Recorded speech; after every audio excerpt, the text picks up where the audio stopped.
Bro sister அனைவருக்குமே வணக்கம். Mega action அதாவது ஃபைனல் டே வந்துட்டு கம்ப்ளீட் ஆகிருக்குங்க. ஒவ்வொரு டீம் லிஸ்ட்டை வந்துட்டு பார்க்கலாம். ஃபஸ்ட்டு வந்துட்டு அதாவது ஓவரால் அதாவது 2 நாள் கம்ப்ளீட் ஆன பிறகு சிஎஸ்கேவோட ஒட்டுமொத்த டீம் லிஸ்ட்டை வந்துட்டு பார்க்கலாம். ஓகேவா? அதற்கு முன்னாடி ஐபிஎல் 17 வருட ஹிஸ்ட்ரியில் ஐபிஎல் எவ்வளோ பரிமாணத்துக்கு மாறி இருக்குன்னு பாருங்கள் கைஸ். அதாவது 13 வயது சிறுவன் வந்துட்டு ஐபிஎல் ஆடாயிருக்காரு. சிஎஸ்கேவும் அவரை விரட்டி பிடிச்சாங்க. ஆனால் என்ன சொல்கிறது, தேவையான பிளேயரை எடுத்ததுனால விட்டுட்டாங்கன்னு வைங்களேன். முதன் முறையாக ஐபிஎல் வரலாற்றில் 13 வயது சிறுவனை வந்துட்டு ஆர்ஆர் வந்துட்டு எடுத்திருக்காங்க. சூரிய வம்சிங்க, சூரியன் மாதிரி விளையாடுவார், எரிச்சிருவார். ஓகேவா? அண்டு அந்த பிளேயரை வந்துட்டு எடுத்திருக்காங்க.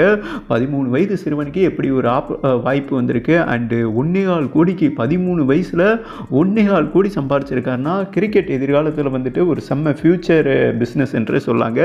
இதில் வந்துட்டு என்ன சொல்கிறது, குழந்தைகள் வந்துட்டு கவனம் செலுத்தலாம். ஓகே, இந்த நிலையில் சிஎஸ்கே வந்துட்டு ஓவரால் முடிச்சிட்டாங்கன்னு வைங்களேன். அவங்க கமிட்டி வந்துட்டு முடிச்சிருச்சு, டீம் கமிட்டி. ஓகே, இப்போ எந்தெந்த பிளேயரை பிக் பண்ணியிருக்காங்கன்னா சிஎஸ்கே எல்லாருமே தரமான பிளேயர் தாங்க. நூர் அகமது அண்ட் ரவிச்சந்திரன் அஸ்வின் இவங்க 2 பேரே போதும்.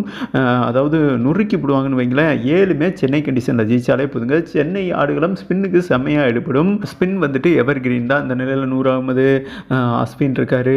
அதுக்கப்புறம் பார்த்தீங்கன்னா இன்னவரை சென்னை ஆடுகளத்தில் அதிக விக்கெட் எடுத்த ஒரு ஸ்பின்னர் வந்துட்டு அஸ்வின் தான். அதுக்கப்புறம் கலீல் அகமது, சம்மசீமரு, ரச்சின் ரவீந்திரா, ராகுல் திரிபாதி, சாம் கரன் மீண்டும் 4 ஆண்டுக்கு பிறகு கம்பேக் பண்ணியிருக்காரு. அதுக்கப்புறம் பார்த்தீங்கன்னா குஜராத் நீட் சிங் எடுத்திருக்காங்க. அதாவது அசரதீப் சிங் இருக்கார் இல்லையா, அவரோட அண்ணன் பையன்னு சொல்கிறாங்க.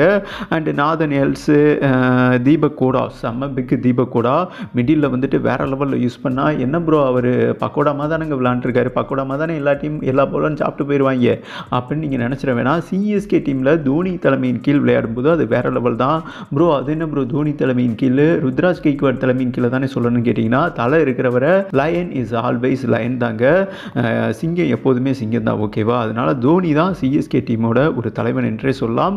இவரெல்லாம் என்னங்க சொல்கிறது, சும்மா அல்லு சிலுமா தான் கேப்டன் பண்ணுவார் தோனி இருக்கிறவரை, ருத்ராஜ் கைக்வாட். ஓகே, அதுக்கப்புறம் பார்த்தீங்கன்னா அன்சூல் வந்துட்டு எம்ஐ டீமில் செம்ம சீம் போட்டிருக்காருங்க.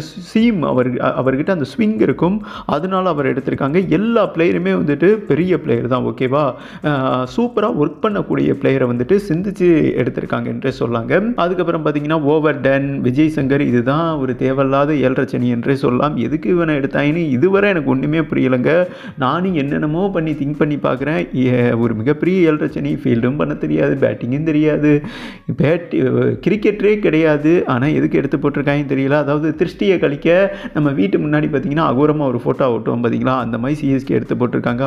அப்புறம் ஸ்ரேயஸ் கோபால், ஜோஸ் ராமகிருஷ்ணா, ஜோஸ் அவர் எனக்கு யாருன்னு தெரியாது, கமலேஷ் நாகர்கோடி வேறு லெவலில் ப்ளே பண்ணுவாருங்க.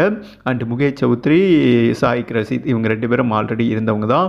ஓவரால் 1 2 3 4 5 6 7 8 9 10 11 12 13 14 15 16 17 18 19 பிளேயரை வந்துட்டு சிஎஸ்கே பிக் பண்ணியிருக்காங்க என்பது குறிப்பிடத்தக்கதுங்க. அதே மாதிரி அதாவது நமக்கு இருந்த எல்லா பேரையும் வெளியே போயிருச்சு. காரணம் என்னென்னா தீபக் சகார், சோம்பேறி பைய, அதுக்கப்புறம் பார்த்தீங்கன்னா தேஷ்பாண்டே என்னங்க சொல்கிறது, சிஎஸ்கேவை எல்லா நேரமும் தவசம் பண்ணிடுவார். ரன்னு கொடுக்கலைன்னா அந்த பவுலருக்கு தூக்கம் வராதுன்னு வைங்களேன் நம்ம தேஷ்பாண்டே சாருக்கு. பட்டு இந்த 2 தான் சிஎஸ்கே டீமுக்கு ஒரு மிகப்பெரிய கண்டா. அவங்களுக்கெல்லாம் சேர்த்து மாற்று ஒரு கண்டத்தை எடுத்து போட்டாங்க விஜய் சங்கருங்க, சாரி. பட் இந்த நிலையில் ஒரு வழியாக நமக்கு வந்த கெட்ட நேரம் பார்த்தீங்கன்னா மும்பையை தாக்கிட்டு போயிருச்சு, ஆர்ஆரை தாக்கிட்டு போயிருச்சு. ஆர்ஆர் டீம் பார்த்தீங்கன்னா 6.5 கோடிக்கு எடுத்து அவங்க தலையிலே மண்ணள்ளி போட்டுக்கிட்டாங்க. வேறு யாரும் இல்லை, தேஷ்பாண்டே அவங்க தான் எடுத்திருக்காங்க. அந்த டீம் தவசம் தான். ஏன்னா சகாலையும் விட்டுட்டாங்க, அஸ்வினையும் விட்டுட்டாங்க. இப்போ எவனை வச்சு என்ன பண்ண போகிறாங்கன்னு ஒன்றுமே புரியலைங்க. பார்ப்போம், சேட்டான். அதுக்கப்புறம் இவரை தீபக் சகாரை வந்துட்டு மும்பை குழம்பி போய் தான் கிடக்காங்க.